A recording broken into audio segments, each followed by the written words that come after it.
tango ekoki oyoyo tango yango yo ekoki Papa Stéphane Balamwange oyeye Tango ekoki RDC, nous sommes au rendez-vous, messieurs et dames, bonjour, bonsoir, cela dépend de l'heure à laquelle vous nous suivez, parce qu'il y a bon nombre sont en train de nous suivre en direct, et aussi c'est des États-Unis d'Amérique, Rolanda Bisso peut-être les soirs ou encore les matins. Nous vous souhaitons tous une très bonne condition télévisuelle et salutations spéciales. Nabandeko Nyonso, Baponi Kolanda. Tango ekoki RDC, Kitalatala Eko le Congo, Oyo Ezaliko travailler pour la République démocratique du Congo. Tu as côté l'image, une bonne image de la République démocratique du Congo. Mboka Bangkok, on a biso, Batike la biso, Simo Kimbangu, Kimpambita, Patrice Emery Lumumba, Papa Etienne Tshisekedi, Lelo c'est Félix Antoine Tshisekedi Tshilombo. Nous avons besoin de tels hommes politiques, Bakamba Mboka Oyo, parce que nous avons de la confiance avec ces telles personnes. Merci beaucoup Nabandeko Tubaliko Landabiso na Kishasa, na Matadi, na Boma, na Mwanda, na Singapour, Baliko Landa, Tango Ekoki RDC, Bandeko Père France, Allemagne, Belgique. Merci beaucoup na Kolandabiso, c'est Jésus Fiston Yankolé. Na Rosalanga, mon côté, je serai ensemble avec l'arbitre du peuple Ousmane Mutombo na Pessi Mbote. Mbote ndeko Jésus, na Pessi Mbote na Baïnons Balandaka Tango Ekoki RDC.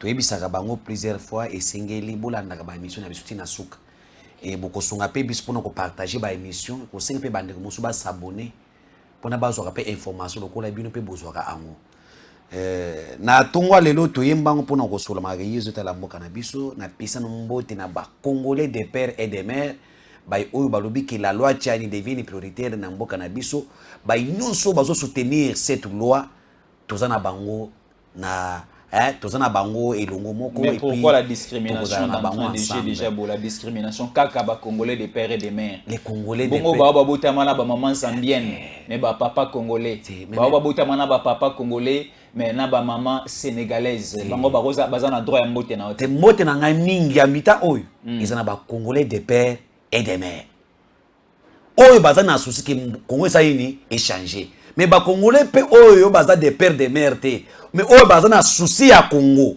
oyo bazoya pona ko nuire te oyo bazoya pona ko buma mboka te bato wana pe baza na droit ya mbote na ngai yo nde okataki ngai mbango et bandeli na wana déjà yo nde okataki ngai mbango parce que moi j'ai déjà qui sont ndeko na ngai na bana mususu baza ba abonné et ta una pesa ka mbote bosuka suku na banana de congolais de père et de mère parce que mikolo yo to sala makambo de père et de mère mais on a s'expliquer parce que bato mususu ba demi Dakar ba bandi pe kwa pe na loi wana ba lobi biso ba demi Dakar to lingi ke de père et de mère ezala wana. Mais ndeko Jésus na ningina pesa ta mukonza ekolo merci. Félix Tshisekedi merci parce que makambo sana kati ya kosala lelo tozana kati ya comprendre que la prophétie de Simon Kimbangu ezana kati ya kokisama. Ba konzinyoso baleka na mboka oyo ba honorer Simon Kimbangu te. Il y a même le président républicain basé que proche na Kimbangu. Proche na bana Kimbangu. Mais tant non sur l'état Kimbangu ba kokaki te ko reconnaître ayete. Ezaki na mauvaise foi te. Parce qu'il y avait une prophétie, oh Kimbangu emoko alobaki. Président ya liboso ko sala ndenge nini? Ya mibale, troisième président, quatrième, cinquième à reconnaître. Bitu merci mon Kimbangu. Tozaki na Kasavubu aleka, tozui Mobutu aleki, tozui Musée aleki, tozui Joseph Kabila Kanambe aleki, lelo tozona Félix Antoine Tshisekedi Tshilombo. Oh tata Simon Kimbangu alobaki.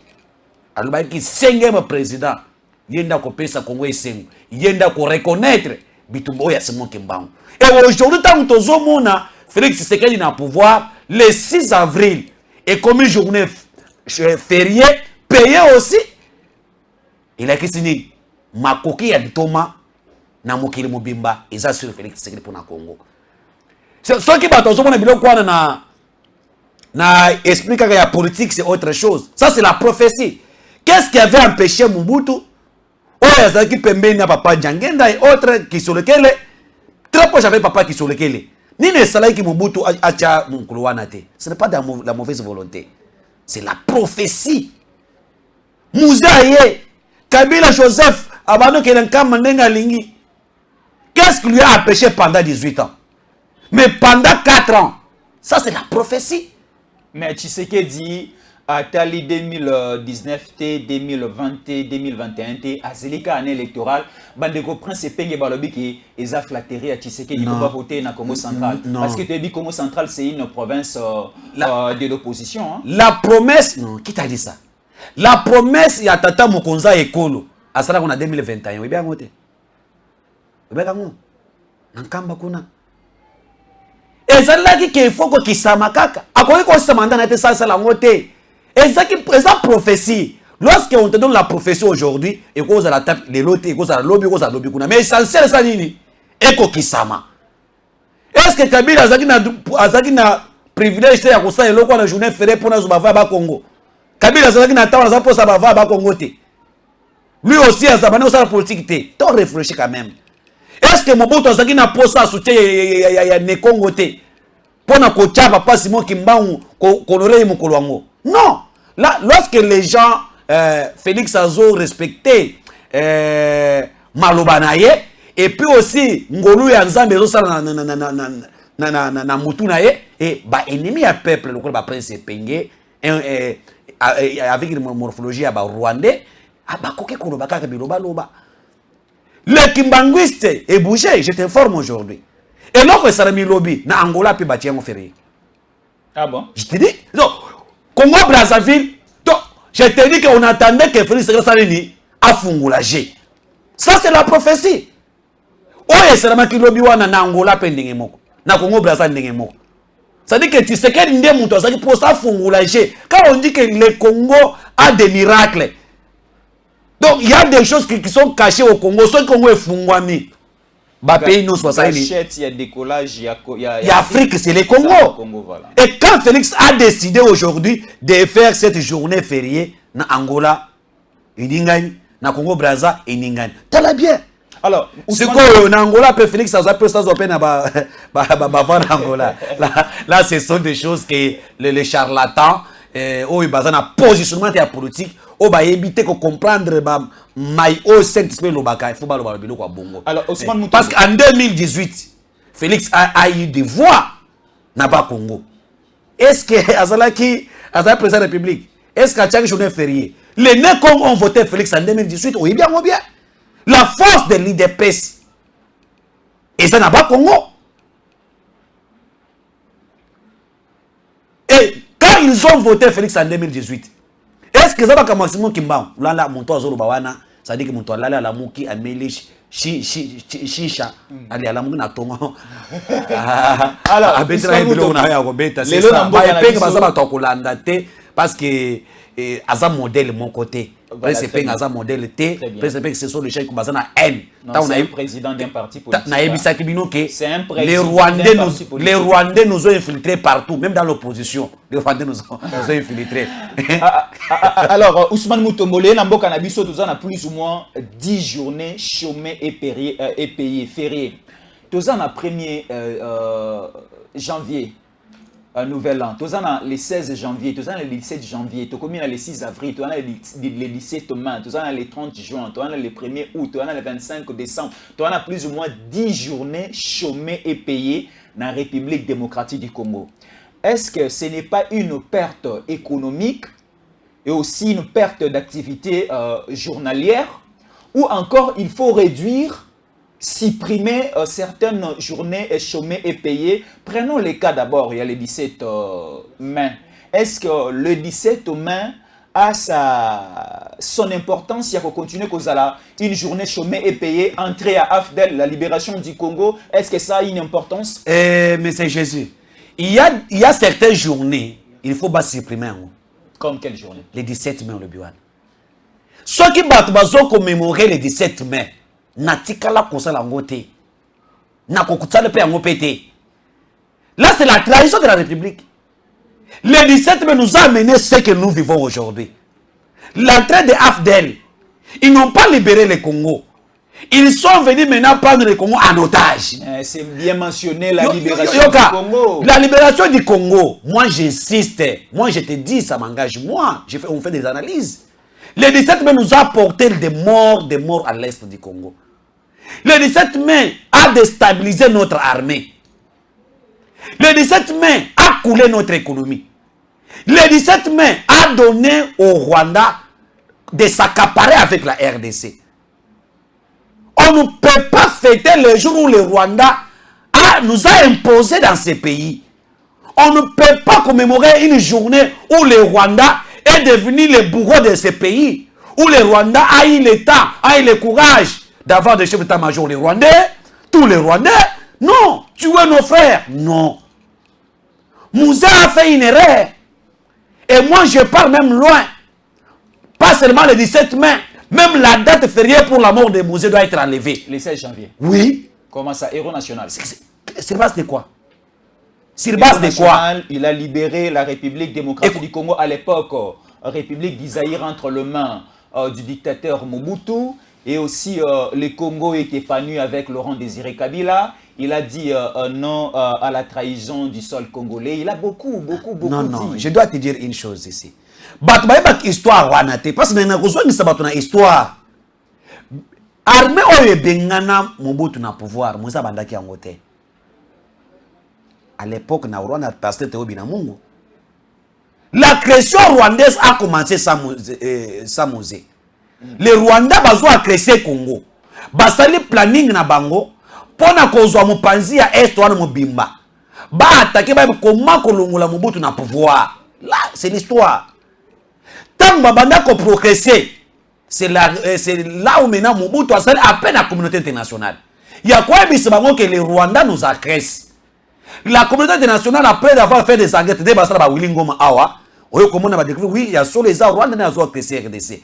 Qu'est-ce qu'il faut faire? Il faut appliquer certaines lois des chartes des Nations Unies pour intervenir en fait de mettre hors d'état de nuire l'agresseur.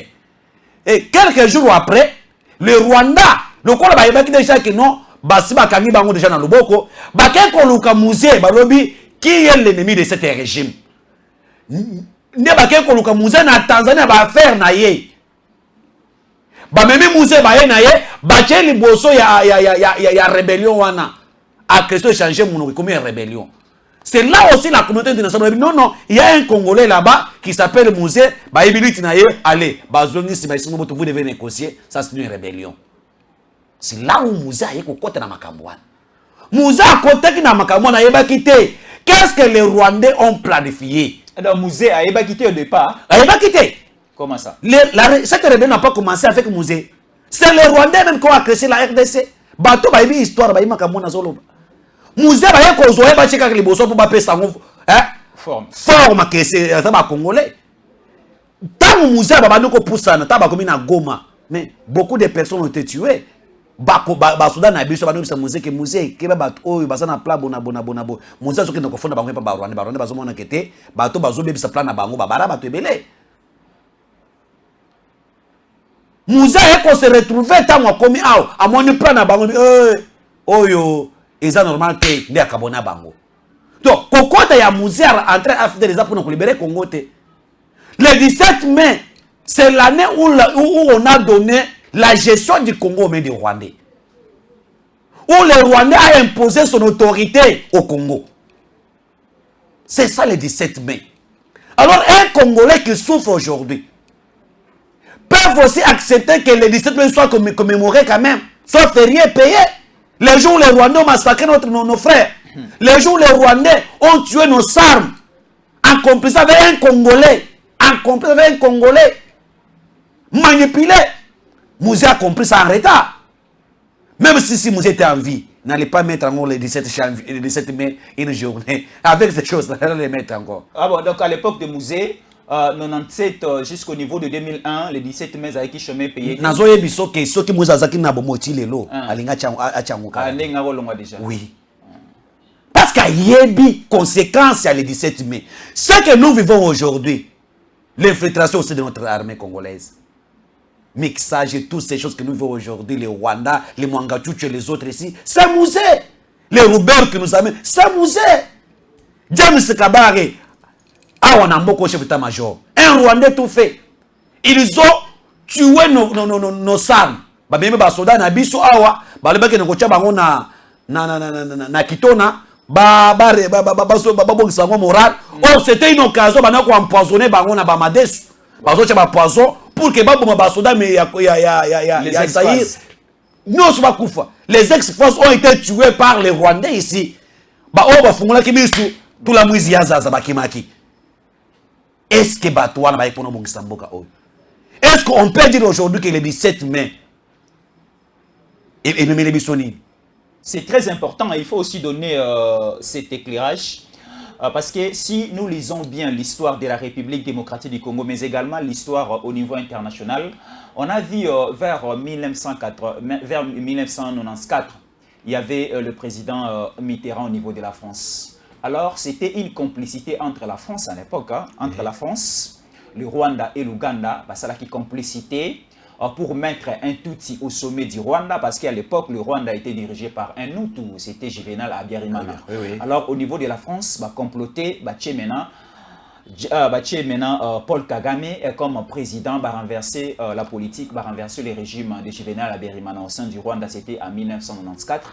Et Paul Kagame a débuté les affaires au niveau de Kigali, au niveau du Rwanda. Alors, plan Nabango et Zalaki, c'est de déstabiliser l'Est de la République démocratique du Congo pour récupérer nos matières premières, aller avec ça vers l'Occident, va transformer en eau, et comme ça l'Occident va rester avec une partie et aussi une autre partie et revenir du côté de l'Ouganda et du Rwanda. Alors ça a été monté et après ça Juvenal Habyarimana assassiné, Paul Kagame président, après ça et presque tellement que Mobutu à l'époque a été très fort, Baluka qui un peu déstabilisé le régime de Mobutu, il y a créé un Laurent Désiré Kabila. Oui. Donc parce que Laurent Désiré Kabila au sein du Rwanda. Oui, Laurent Désiré Kabila a été créé. Ils ont le coup de Willingoma. Donc les Kunda Batouare, les Bosco Tanganda. Bosco Tanganda n'a jamais été congolais. Oyoka Monakati, il y a CPI. Donc, tous ces gens-là ont été manipulés. Mais Laurent Désiré Kabila était congolais. Mais Laurent Désiré Kabila est congolais des pères et des mères. Vous les confirmez? Oui. Laurent Désiré Kabila est congolais des pères et des mères. Tant que vous comment awa moi esprit à nationalisme bande ko mataye, a comment comprendre que te faut natal la paix école nangai, école na ezai Congo. Ndé au moni a commis une incompréhension avec les Rwandais, leur plat. Il a compris ça en retard. L'argent pour laquelle papa c'est que Laurent Désiré Kabila futa bat o musona bango basani bazonga. Et si Laurent Désiré Kabila avait écouté les conseils des sages, il y a sur le monde d'Afrique Mkongo. Papa était secret de Moulumba. Donc s'il avait écouté cet homme, mais le musée a un bon. C'est-à-dire que le 17 mai, je peux dire, c'est une date qu'on peut supprimer avec 3 stylos rouges. On supprime ça plus de 3 fois. Et moi, on a gâté à côté. Et même quand les gens parlent, les 16 la mort de Mouzé. Il faut aussi supprimer Mouzé est mort pourquoi? Pourquoi? Quels sont les enjeux au que Mouzé a coupé? Parce que là-bas qui n'est jamais trahir le Congo. Non, ce n'est pas. Il va tourner les deux aux Rwandais, aux Ougandais. Non, c'est-à-dire que Batou, même Mouzé n'a pouvoir. Le Congo a respecté na Bakor na Bangote. Basani. Oui, Mouzé est mort par rapport à l'engagement na Kagame. C'était ça. Na kozanga pe koyoka tata mukona Tshisekedi wa Mulumba. Mouzé n'est pas mort pour le pays. Hein? Mouzé n'est pas mort pour les intérêts du peuple congolais. Il faut tout bakango bien. Mouzé n'est pas Tshisekedi. Qu'on le dit au Fungula contre Moko Boto Tchal comme Mouya Makila Batou Takana Est contre Tousana Kabila Bité et contre la compte à l'État. Mouzé n'est pas mort pour ça. Mouzé n'est pas mort pour dire que non, bon ce espace et Congolais. Non, Mouzé est mort pour les accords qu'il a signés avec lui et le Rwanda, que lui-même était incapable de résoudre parce qu'il a trouvé face à lui la population congolaise. Mais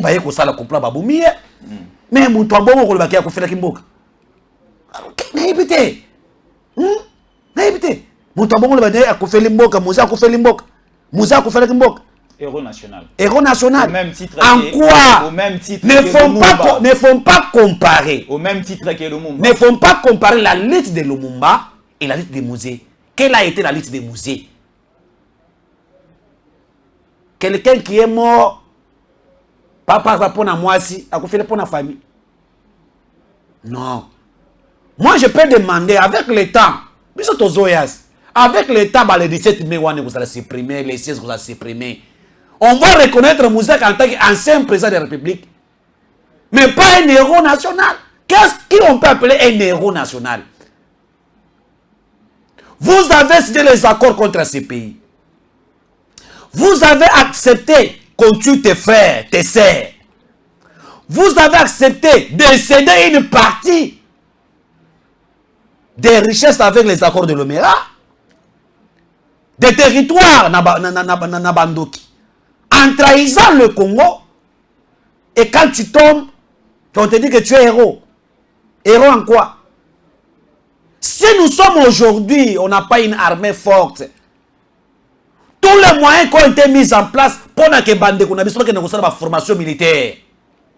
Dans les États-Unis, dans Israël, la République démocratique du Congo a déboursé une somme d'argent pour la Star Moyoka Kawana. La béret rouge, béret vert. Mais on saboté Mboka à investir sur le capital humain en matière de sécurité. En compétition avec les Rwandais, pour empoisonner Batouana, Baboumi Bango. Parce que les stars me faisaient peur. Rwandais. Et je te dis, frère, si les stars allaient combattre, les 17 mai, c'est par rapport à la politique de Mouyaya Mobutu, à la complicité aussi de la communauté internationale, qui ont au moins joué avec l'esprit à généraux Nabiso à l'époque. Ils ont abandonné. Les Kadoko Bakoti, on a Mundu qui a combien? Il y a Kalashnikov. Kalashnikov. Hein? Mundu ko betango ne Bakadoko Bakoti nango awa, hein Kalashnikov akoti nango. Jamais. Et vous comme on face à ça, on avait des militaires bien préparés, bien enseignés, les seigneurs de guerre. Et ils ont abandonné ça pour dire à Kota. Le Kota, na drapeau ya Kizenga, na drapeau ya IDPS. Les gens vont croire que ceux qui ont un pouvoir, ils travaillent na IDPS, ils travaillent na Kizenga. Oh, Tangwaye Awa, Azana qui gérait une marionnette de Rwandais. Il a compris ça tout près de la mort. Comme un tabou, comme un héros national. Très bien. Très bien, Ousmane Mutombo. Laurent Désiré Kabila, selon l'histoire où tu as la bande de Kobali, qu'on a d'habitude belé dans le RDC, Laurent Désiré Kabila, en 97 jusqu'au niveau de 2001, le 16 janvier, il est parti, il est décédé, assassiné au niveau du palais des membres à Wanakomini et Angaliema. Alors, son fils est venu, Joseph Kabila Kabange, son fils biologique. Son fils biologique. Qui t'a dit ça? Attendez d'abord. Son fils biologique, après le décès de Laurent Désiré Kabila, les fils biologiques de Laurent Désiré Kabila, répondant au nom de Joseph Kabila, Azubo Konjinamboka Oyo. De 2001, il y a quelques 4 ans passés, en 2019. Alors, Lelo, Babengi Papa Héros National, Babengi Mwana, le père de la démocratie et de l'alternance. Est-ce que Bakombo Mibale wana héros national pour les papas, le père de l'alternance et de la démocratie pour les fils? Est-ce que Ezan a raison d'être na yango? Et Belepe Bali ko senga bacha elongi ya Joseph Kabila na mbongo. Bazwata billet na biso ya souka billet à 20 000 francs bacha elongi. Ya Kabila kuna na kati parce qu'il a beaucoup fait dans ces pays. Mais soko boche elongi ya Kabila na mbongo. Ya Congo ezako malisa bato kanda tango nyonso. Te asale bele na mboka. Non, ezako malisa ba passe. Atongeli bino cinquantenaire. Yoka, j'arrive là. Atongeli bino stade Joseph Kabila na niveau ya Kimi. C'est là. Asale bino ebele. Tango yo lobi bien que Joseph Kabila za Pierre donc aza enfant biologique ya Moussé Kabila. Ata Moussé na kata tomba zolela. Ce que Moussé regrette c'est d'avoir adopté Joseph Kabila. Tina tomu ya musée. Soko talibien. Depuis tous les années, les 16 ekoki ya liwa ya musée, somo Joseph Kabila ke kusengela ta na tombo ya musée. Depuis à pouvoir depuis 2001. Il passe na yake na. Il passe ce qui azaka li passe te azaka lokuta. Azaka li passe te Kabila azaka li passe te. Je dois te démontrer Kabila azaka li passe te. Azaka li passe te. Azaka li passe te. Faut changer histoire. Mais je te dis c'est la vérité. Non, moi je te parle. Mouzé a recruté Kozwa Joseph Kabila comme enfant adoptif.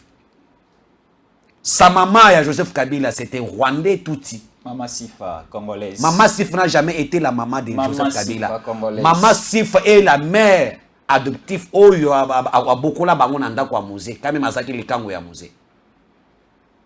Maman ya Kabila c'était un touti rwandais. Gaga m'a dit non. Souvenez-vous en 2014. Kaka m'a dit, même au sommet de la République démocratique du Congo, en avant la première institution, les Rwandais sont là. Et c'était moi. Là, c'était l'affirmation de Kagame qui confirme que Kabila c'était Rwandais. Tant que tu n'as pas de sentiment, Kabila est un enfant adoptif, il y a un musée. Mais du fait qu'il y a une guerre, parce que tu as une classe T. Au moins, tu as une classe T. Balingaka tamugo ba makoki wana ezate na lopoto bela banda ekoloba tanga c'est Joseph Kabila ibi français na lopoto bela Joseph Kabila a appris la langue française na en tant que awa na Congo bazo tangisa ye sozele ba momo ka banda koloba tanga côté na pouvoir to longola wana aibi makaski ni Rwanda aibi na ye nani aibi na ye qui a anglais na ye à Tanzanie autre mais aibi biloko wana te Joseph Kabila atanga kité à un niveau d'étude avant côté na pouvoir to e banaki mais tant que Kabila est na pouvoir, si Joseph Kabila était l'enfant de musée, tous les enfants de musée, ba Etienne Kabila, benga ya fanda awas. Ba Kayima Kabila, benga ba fanda awas. Otuna bango so Kabila zande kuna bango. Il a essayé de tuer plusieurs enfants, d'éliminer plusieurs sœurs et frères ya musée. Oh ba il vérité. Ba étouffer bango.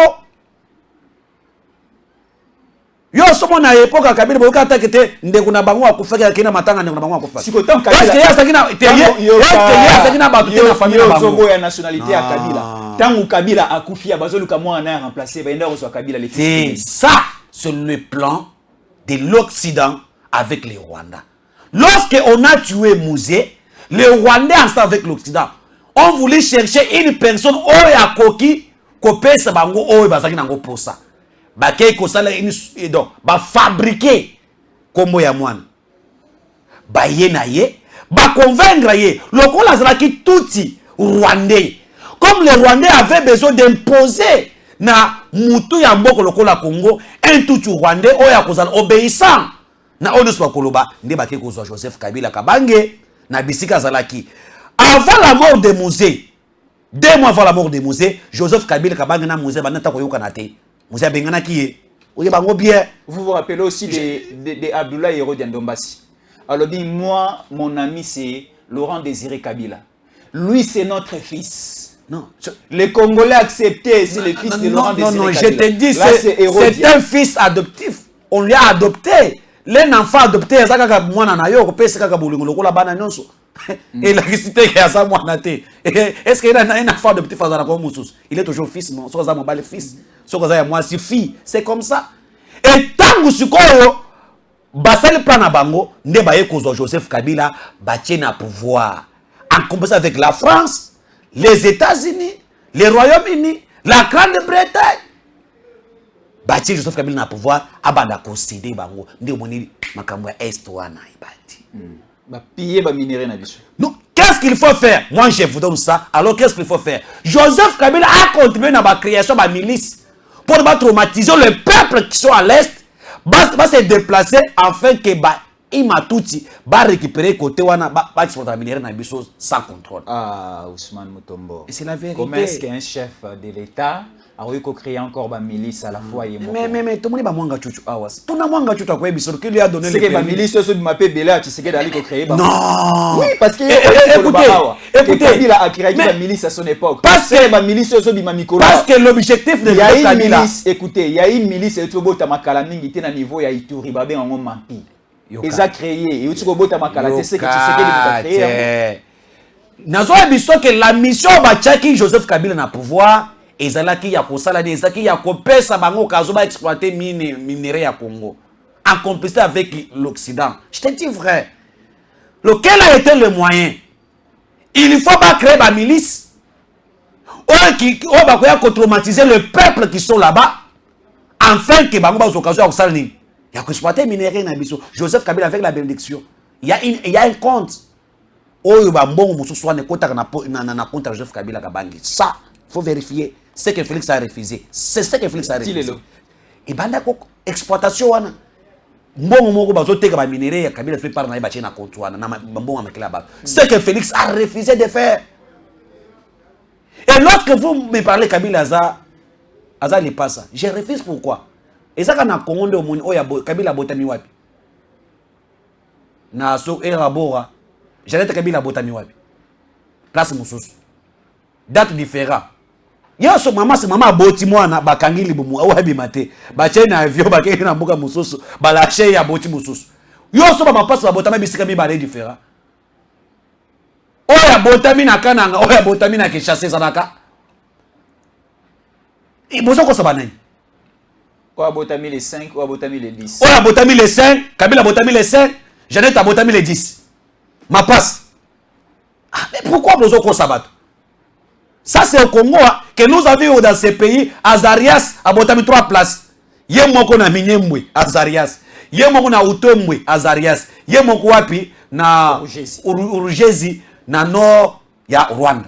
C'est ici le pays que Dieu a béni. Il y a des miracles au Congo. Ça. Et je te dis une chose, que Joseph Kabila n'a jamais été l'enfant biologique des musées. Si quelqu'un connaît mieux ça, Aya ko démontrer en gros. Ban non soit musée, il refuse ça. Et il y a une question pourquoi na liwa ya musée chaque les 16 aussi au monde Kabila kenda kuna soit que kuna bisime ko bimilaye. Akenda kate parce que il sait la mort des musées. Makambo bibi na mwanga chuchu awa sina ba dossier non soit la mort. Mwanga chuchu le bini. Papa na ba dossier bakana na mwanga chuchu. Même la mort des musées est là. Oh, na ba dossier on dirait pas mwanga chuchu. Même la mort des musées est là. Ah bon? Oui. Mais bokoyo kango awas, bokoyo kango. Et moi je demande au chef de l'État. Aujourd'hui, nous devons voir des dates oyo et vous êtes important pour Namboka. Ou qu'on rappelle biso ata souvenir à Malam. Simon Kimbangu Asalakini. Nani Lumumba Asalakini. Quand vous parlez Kabila père d'alternance, vous finissez ba Congolais. Vous finissez ba Congolais ba buma ba kufa na bituma alternance. Vous finissez ba Congolais ba zaki torturé. Arrêtez tuer Kapangala akola Kabila s'appelle ya alternance Kapangala. Kabila a tiqué père de l'alternance. L'alternance qui a été forcée par le peuple congolais et par l'Occident. Est-ce que Kabila a tiqué beaucoup pour na motema na mala?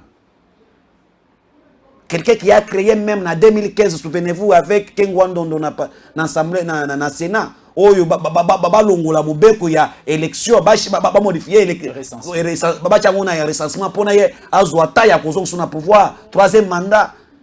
Qu'est-ce qui a poussé Kabila à sa élection 2016? Non, Kabila est quand même sincère. Kabila Andimiko s'est retiré, a tiré Dauphin Naye, Dauphin na ken élection, a zui pété, tu sais que d'azui, a tiré les bino Ngwende, a tiré les bino Nyonso, a tiré les bino Oya, a tiré les bino Palais de la Nation, a tiré les bino gestion signature à Mambutu, Bondimaïte, Kaza, père alternance. Oyebi kendo ki mususu na moya za ka sincère zo sekisa zo seka. Ndoki na moya sekisaka yo alingi yo alexo bolingo même si azolia yo maladi la ça dépasse ça la paix comme ça za mutu malamu azolia azofula mais na butu alaki so motema ya malamu on za de susute Kabila za ntoki pona mboka oyo Kabila c'est un sorcier et s'il y a les premières personnes oyo bakoki kokanga na mboka sangola na kama mibe écouter c'est Kabila Joseph. Non, tout ça en état de droit. Je te dis. Papa Tshisekedi dialogue état de droit. Donald Trump. Le chef de l'État, Félix Tshisekedi, a bipé tout ça dans état de droit. Kabila parce qu'il y a une loi Oyo, ils ont protégé. La loi a été taillée par mesure. Le col Joseph Kabila banda kolinga kolonga pouvoir te. Kaka ba collabona ewana. Vu la pression internationale et la pression nationale. Ils ont dit, comme Mouto alingi mbongo, alingi ba momi, alingi lukumu, to sala ndengeni. To taye loi oyo sur mesure na ye. To longola ba momi. To le te c'est là. Tikanga na loba. Côté momi longola Kabila. Ngai na zo loba na, c'est moi qui parle non? Oui, longola momi. Tikanga na ebisa o pourquoi ngana na bato na basaki loko na bato ne babetanga masolo. Muje bato na ndebetanga masolo. Balobi ki to sala ndengeni. To créer moi eloko o, nde basali loi wana ya protection ba chef de l'État. Et bachiba ba makamwebele akozala boya akozala bazuna musula 680 000 basani babambeli tant moi na ma tali kaka 680 000 albi ayi ngai na luka kaka la kanto ko bianza elo musuna usala za ndenge nini bapesa na basoda bona boy allez na la chebo c'était ça batu bakufa barosi bukendi bakufa nga usmani muto mumukolo ngo donc masase ratanga na zoka na Saint-Thérèse na zoka na betama wana kezo la biso ba M23 ayena bango pona ba replier marche a na mboka Congo. Est-ce que moto abongo akoki kozala azotambola pe boy eza Kabila bisika Kabila azofana fa pesa Félix merci bato Kabila bazo faut ba fuka mabutu moyi ba pesa Félix merci so que Félix azala ki ata musée mais Kabila komona na te so que Félix azala ki ata mobutu mais Kabila ko tambola te mais bato Kabila bazana exil et Félix ayena pouvoir mais bato Kabila bazana exil te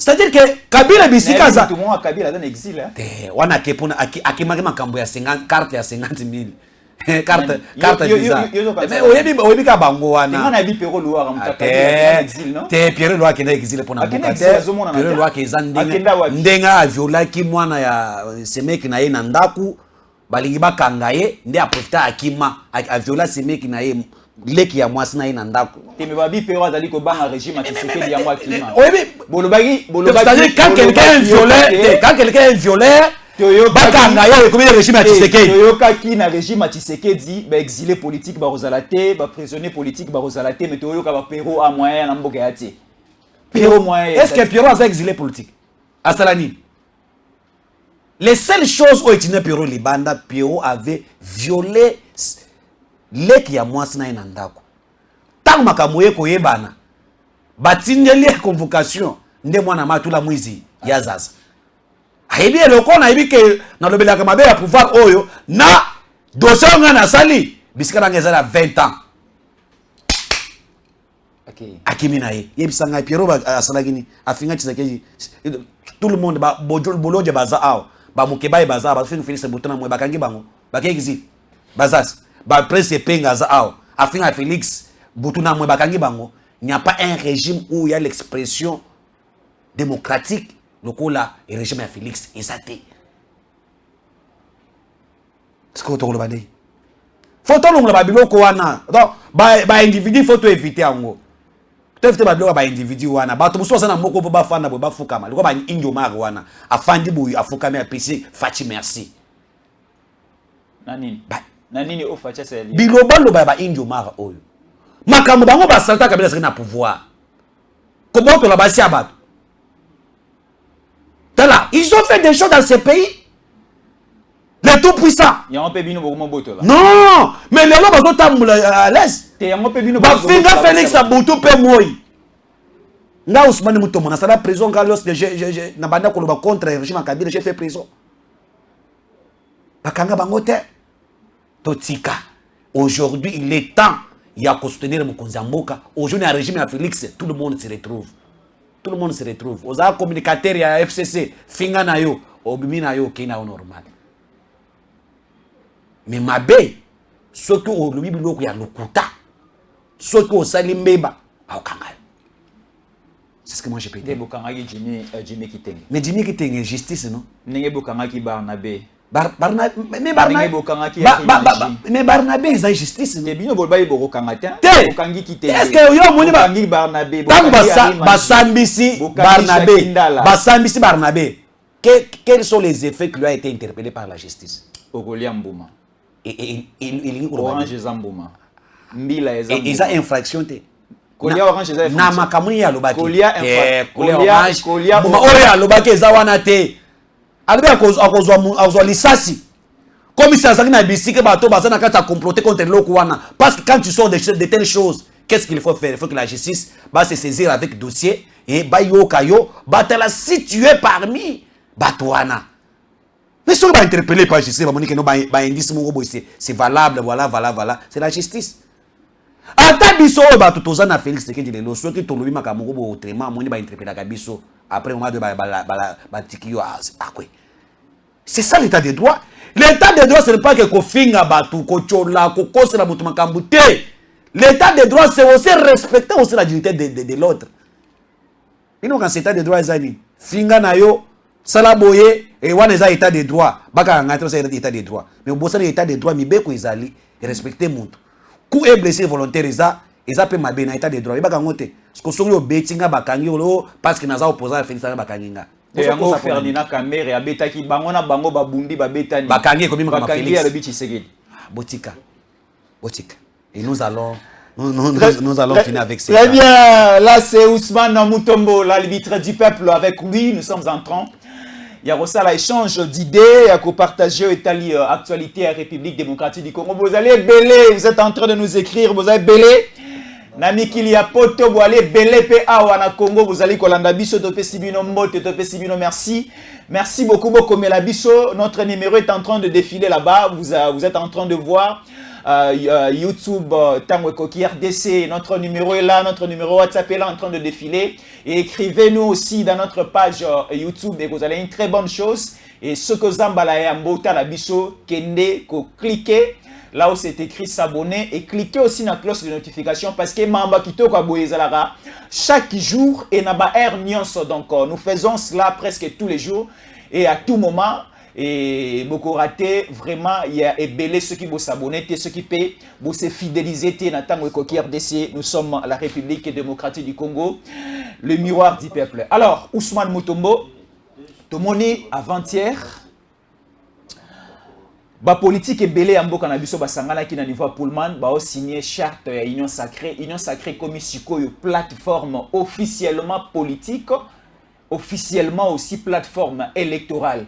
Parce que déjà 2023, aux années électorales, alors Bandeko Belé, Bayeko se figuré, tout le monde Ndeko, Kamere a signé charte, tout le monde Ndeko Bemba a signé charte, tout le monde aussi, Maman, la diaconesse, la princesse Adèle Kainda aussi, a signé, Aldec a signé aussi, a posé signature dans la charte de l'Union Sacrée. Tout le monde dit personnalité politique est belé, parti politique est belé, regroupement politique est belé, signé charte il y a Union Sacrée.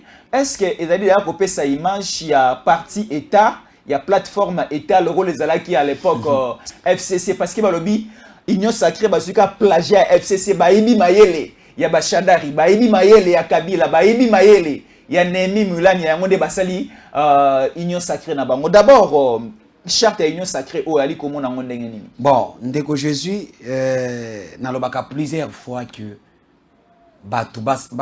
basala incomparable. On compare quelque chose qu'on ne peut pas comparer. Boussotou, il y a FCC et quoi que na Félix Té na Union Sacrée. Il y a la différence entre FCC na Union Sacrée. Est-ce que FCC va une charte? Bah, si n'a charte n'a parlé du peuple.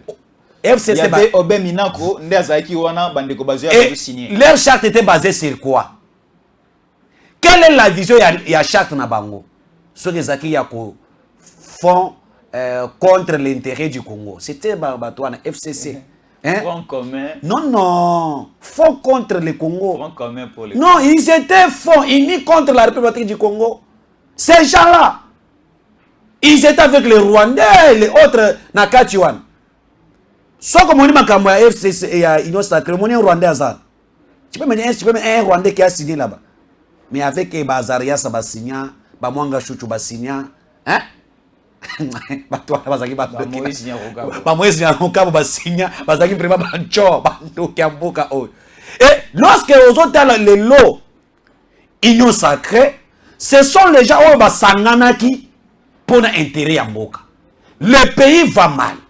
Le pays qu'on nous a laissé pendant 18 ans va mal.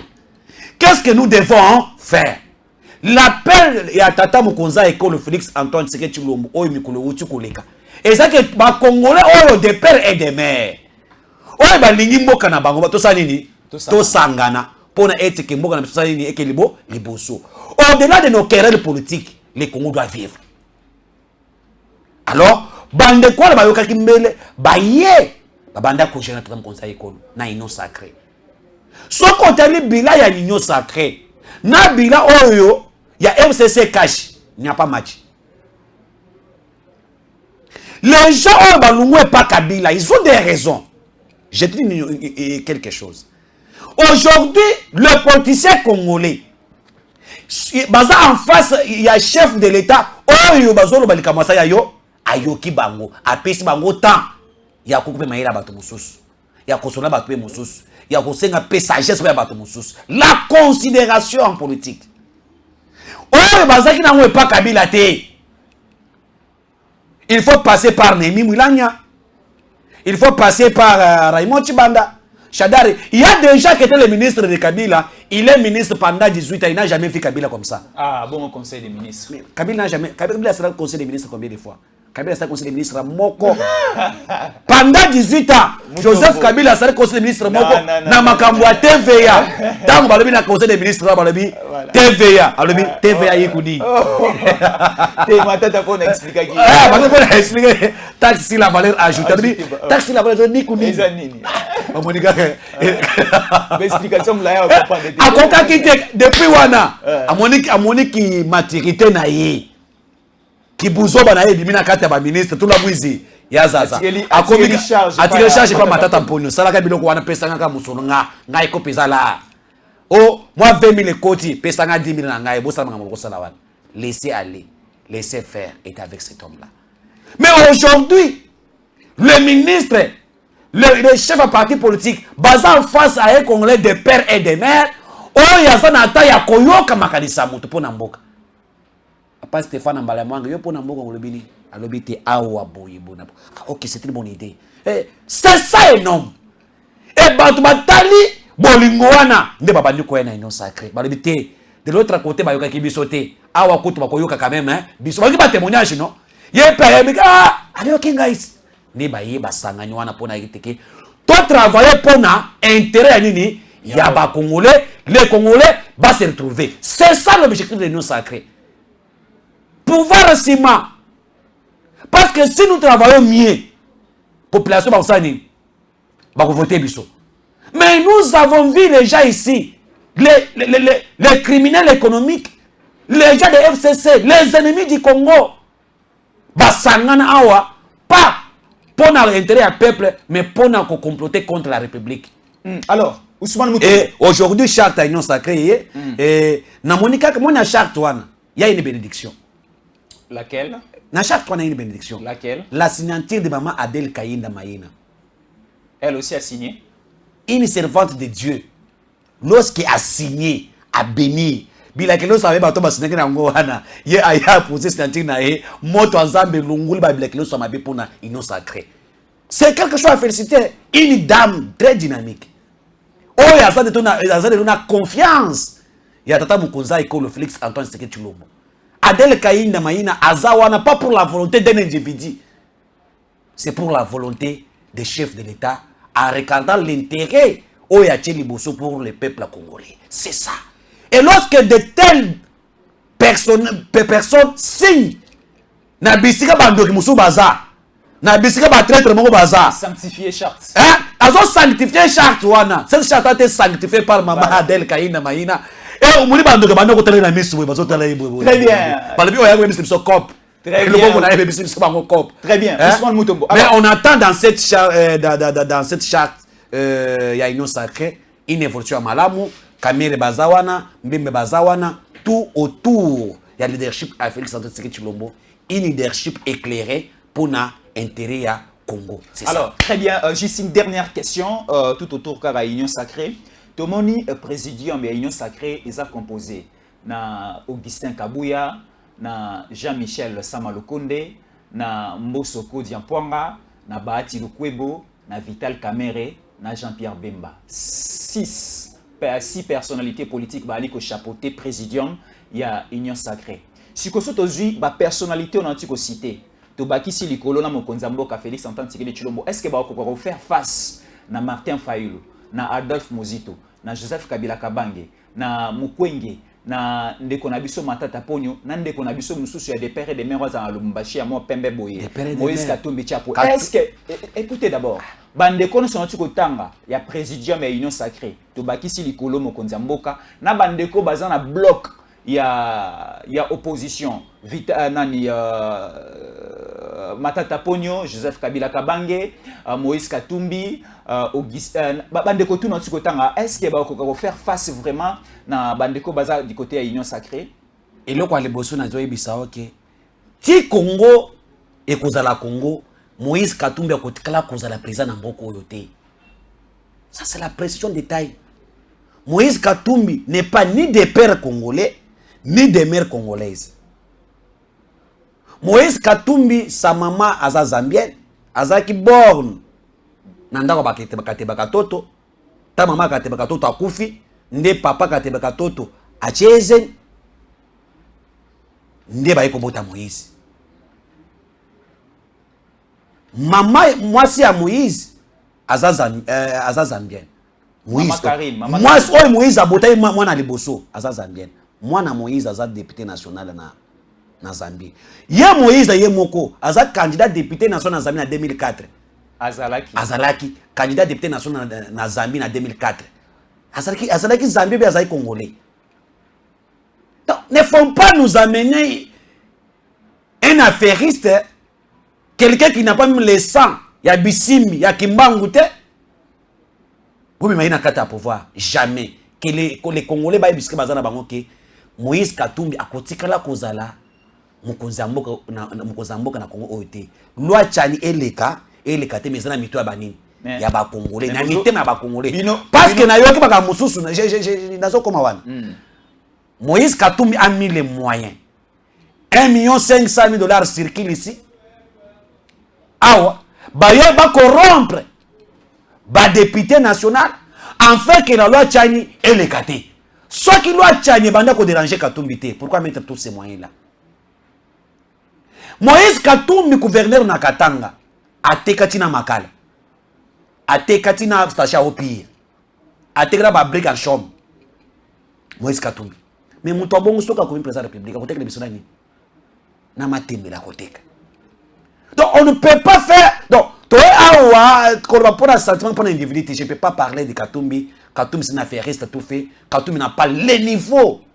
Il y a qu'à gérer Mboka Oyote. Katumbi.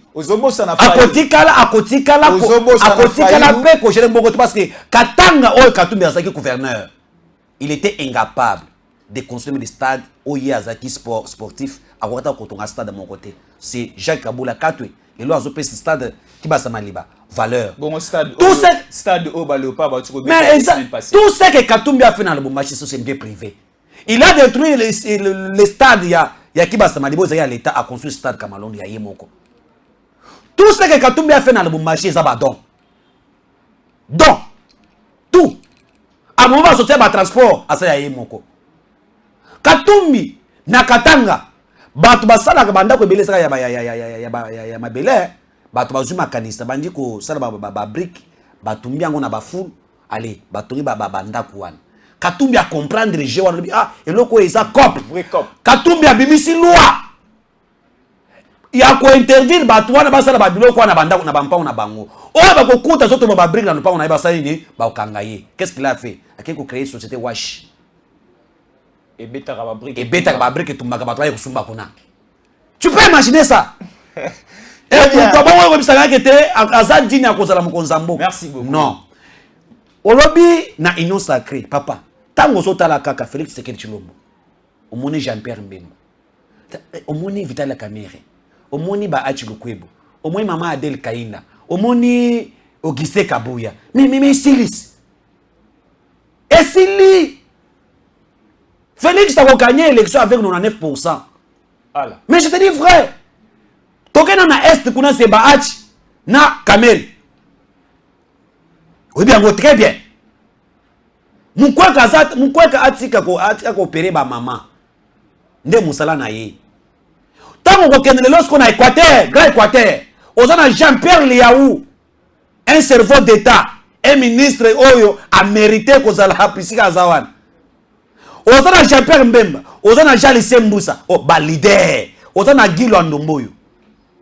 Avec eux, surtout Équateur. Équateur a lié candidat Moussou, côté voter Bangote parce que ils ont été négligés pendant 18 ans de régime de Kabila. Les gens Équateur bacha makadam batozuma na balabala, batane bacha makadam. Nambo le Équateur. Soko que les gens na Kasai, ozana Félix. Le grand Kasai c'est Félix. Soko le grand Katanga. Voilà. Na Katanga tout ça na Lualaba. tozana au Katanga, tozana Tanganyika, tozana Olomami. Yoka. Est-ce que na balwala ba na Yoka, Yoka. Na lwala ba tshisekedi kokoka. Nazo bisao. Na Katanga, tozana mama Adel Kainda Maina. Les miezeli de Sandoa. Les miezeli, il y a les gars bakatumbi na bavoa. Soit qui maman Adel azaka pasta ko leka Moïse katumbi na bavoa. Na ba député so bima na Katanga. 2 fois bima. Député Mokuta 3 fois bima. Député Mokuta 2006, 2011, 2012. Député Mokuta leka na bavoa. Député Mokuta leka na bavoa. Si elle est meilleure, Eli, mais bateau na ba voter Félix Tshisekedi. Nous avons Jacques Aboula Katwe, Wandani. Avec Namaka Mwasaka Takosala Kuna. Dans le Mumbashi Kuna, bako voter bako nzamoko sur base des actions. Ce qui se passe là-bas, c'est qui n'a jamais été fait pendant 18 ans.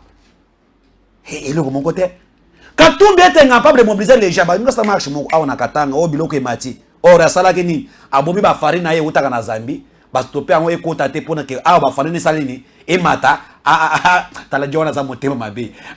Abi Sabato na balabala basala marche. Mais c'est quand tout mis à Kokakita attend mobiliser 2000 personnes même na balabala basala marche na Katanga et Simbate. Et aujourd'hui nous sommes ici. Fayoul. Yo c'est na Fayoul. Les autres mon tosale que Fayoul azalo Zawan. Les soldats du peuple. Eza Mbemba, Eza Katumbi, Eza Bambusi na Mwisi, hein, oyibi bango très bien. Mais lelo bato bazana yete, musi ko totkala ki na ye, bakomo ko fingana. Musi ko be Fayoul za moyibi. Ayibi mbongo ayibi mbongo ya peuple, à travers pour na peuple te, izo bima na monoko bato musi tu. Lelo musi oyo. Comme ça la biloko bato ya ye. Ya ye. Lelo musi tu na Fayoul pour kuna nyao. Est-ce que Fayoul a ko kuna travail nous lelo? Si na bando ba voter Fayoul, c'est grâce à Muzitu. Et aujourd'hui, Bandou nous a divisé. Tous en a Antoinette Kipulu kuna. Oyo bazai de tout les dents. Ba maman moko boye. Oyo ba travail ma casse. Tous en a te belé na Bandundu. Viemboso aussi. Oh Viemboso. À côté on a bossa na ki. Viemboso à Sawan. Le crabe Bandou tous a Viemboso. Donc pour na bango ba bossa na être élu. Au dépassé bon na oya candidature. Fan sango obana kusata ba wote na oya. Merci beaucoup Ousmane Mutombo. Nous touchons déjà à la fin. Mais je voulais préciser une chose.